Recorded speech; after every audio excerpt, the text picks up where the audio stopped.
जय हिंद दोस्तों, कैसे हो आप सभी। इस वीडियो में हम डिस्कस करेंगे एसएससी फेज 9 रिक्वायरमेंट के बारे में। जैसा कि आप सभी को पता है कि इसका नोटिफिकेशन आ चुका है, तो इसकी क्या क्या क्वालिफिकेशन है, क्या सिलेक्शन प्रोसेस है, क्या एग्ज़ाम पैटर्न है और ख़ास तौर पर क्या स्किल टेस्ट है और एज लिमिट क्या है, इन सभी का जानकारी हम इस वीडियो में देने वाले हैं। तो ये वीडियो आपके लिए काफ़ी इंपॉर्टेंट होने वाला है, इसलिए वीडियो में शुरू से लेकर अंत तक बने रहिए। तो चलिए दोस्तों, वीडियो की शुरुआत करते हैं। सबसे पहले हम बात कर लेते हैं नंबर ऑफ पोस्ट, यानी कि इसमें कुल कितनी पोस्ट है। तो इसमें है 3261 पोस्ट, जो कि काफ़ी पोस्ट है। ठीक है, अब इसके फॉर्म डेट के बारे में बात कर लेते हैं कि इसके फॉर्म कब से भराना शुरू होंगे। तो जो स्टार्टिंग डेट है 24 सितंबर है, यानी 24 सितंबर से इसका फॉर्म जो है भराना शुरू हो चुके हैं और लास्ट डेट जो रहेगी 25 अक्टूबर रहेगी। तो आप सर्वर प्रॉब्लम, पेमेंट प्रॉब्लम से बचने के लिए अपने जो फॉर्म है वो पहले ही भर लें, लास्ट डेट का इंतज़ार ना करें। अब बात करते हैं दोस्तों इसी एप्लीकेशन फ़ीस के बारे में कि इसकी फ़ीस कितनी लगेगी। तो जो जनरल और ओबीसी के कैंडिडेट हैं उनके लिए फ़ीस है मात्र 100 रुपये, और एससी एसटी और फीमेल के लिए कोई फ़ीस नहीं है।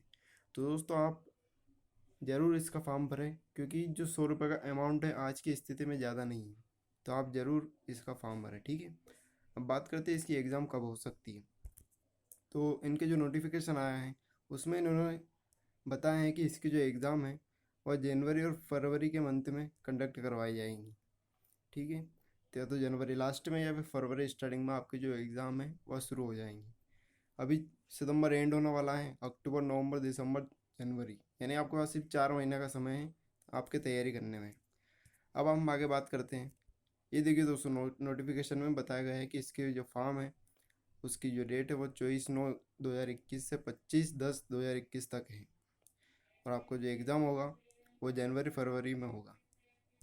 ठीक है, अब आगे बात करते हैं पोस्ट वाइज वैकेंसी डिटेल के बारे में कि जनरल की कैटेगरी वाइज कितनी कितनी पोस्ट है। तो जनरल के कैंडिडेट हैं उनके लिए है 1366 पोस्ट, ईडब्ल्यूएस वालों के लिए 381 पोस्ट, ओबीसी वालों के लिए 788 है, एससी वालों के लिए 477 पोस्ट है और एसटी वालों के लिए 249 पोस्ट यहाँ पर दी गई है। अब बात करते हैं एज लिमिट के बारे में। तो देखिए दोस्तों, यहाँ पर मिनिमम एज का क्राइटेरिया है 18 साल, यानी 18 साल के यदि आप हों तो आप इस एग्ज़ाम को देने के लिए एलिजिबल हों, और मैक्सिमम है 30 साल। बाकी कुछ रिलैक्सेशन भी है, जैसे एससी एसटी वालों के लिए 5 साल, ओबीसी वालों के लिए 3 साल, पीडब्ल्यू के कैंडिडेट हैं उनके लिए 10 साल, पीडब्ल्यूडी प्लस ओबीसी के लिए 13 साल। ये रिलैक्सेशन है दोस्तों। जो एक सर्विस मैन है वो 3 साल का है, जब भी वो मिलिट्री की सर्विस छोड़ के आता है तो उसके 3 साल तक ये एग्ज़ाम दे सकता है। ठीक है, आगे बात करते हैं इसकी एलिजिबिलिटी के बारे में। तो देखिए दोस्तों, यदि आप 10th पास हो, 12th पास हो या फिर यूजी पीजी हो तो आप इसके लिए एलिजिबल रहोगे। ठीक है, यानी मेट्रिकुलेशन 10+12 ग्रेजुएशन यदि आपने किया है तो आप जो है इसके लिए एलिजिबल हो।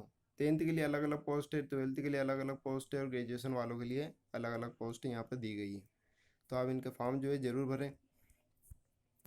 बात करते हैं सिलेक्शन प्रोसेस की। तो इसमें स्टार्टिंग में सिर्फ एक ही चीज़ होगी, सीबीटी, यानी सीबीटी 1 जो है उसी के आधार पर आपकी रैंक मेरिट बनेगी। तो आपको जो है सीबीटी में ही अधिकतम स्कोर करना है। तो पहले आपका होगा सीबीटी यानी कंप्यूटर बेस्ड टेस्ट, उसके बाद अपने अपनी जो पोस्ट के हिसाब से स्किल टेस्ट वहाँ पर लिया जाएगा। ठीक है दोस्तों, अब तो बात करते हैं इसके बारे में। जो आपका फर्स्ट पेपर आएगा, जो आपको सीबीटी होगा उसमें कुल 4 भागों में वो डिवाइड होगा। जनरल इंटेलिजेंस, अवेयरनेस, एप्टीट्यूड और इंग्लिश लैंग्वेज के 4 भागों में आपका जो पेपर है वो डिवाइड किया जाएगा। हर पोर्शन से 25-25 क्वेश्चन पूछे जाएंगे, तो टोटल करके ये 100 क्वेश्चन आपसे पूछे जाएंगे, और एक क्वेश्चन जो है 2 नंबर का रहेगा। तो इस हिसाब से आपके टोटल मार्क हो जाते हैं 200, और जो टाइम ड्यूरेशन दिया गया है वह है 60 मिनट। ठीक है, और जो पीडब्ल्यूडी कैंडिडेट है उनके लिए 80 मिनट का टाइम दिया गया है, जिन्हें आँख से संबंधित कोई प्रॉब्लम हो।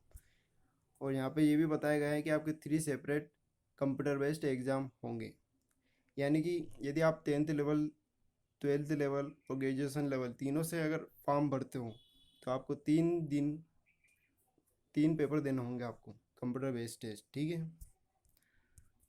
अब बात करते हैं, तो इसमें नेगेटिव मार्किंग भी है। तो नेगेटिव मार्किंग कितनी है? 0.50 मार्क।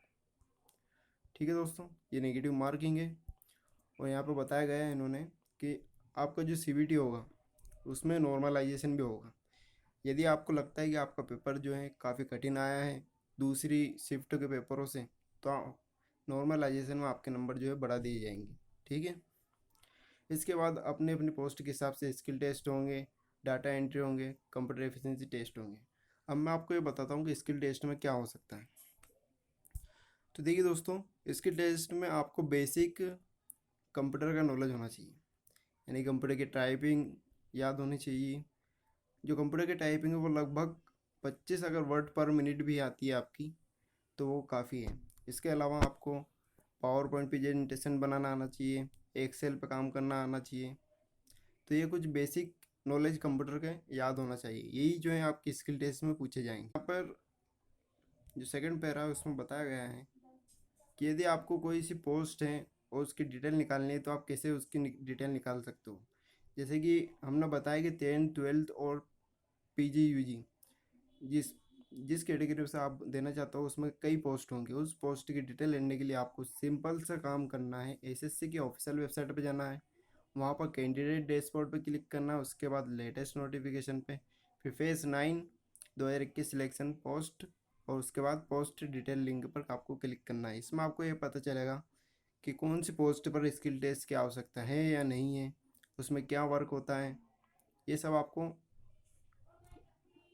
इसके ऑफिशियल वेबसाइट पर जानकारी मिल जाएगी। यदि आपको नहीं मिलता तो आप हमें कमेंट बॉक्स में लिख के बता दीजिए, हम जो है नेक्स्ट वीडियो इसी का ही बनाएंगे। ठीक है, तो दोस्तों ये था हमारा वीडियो, और आप सभी जो है इसका फॉर्म ज़रूर भरें कि फ़ीस मिनिमम है। और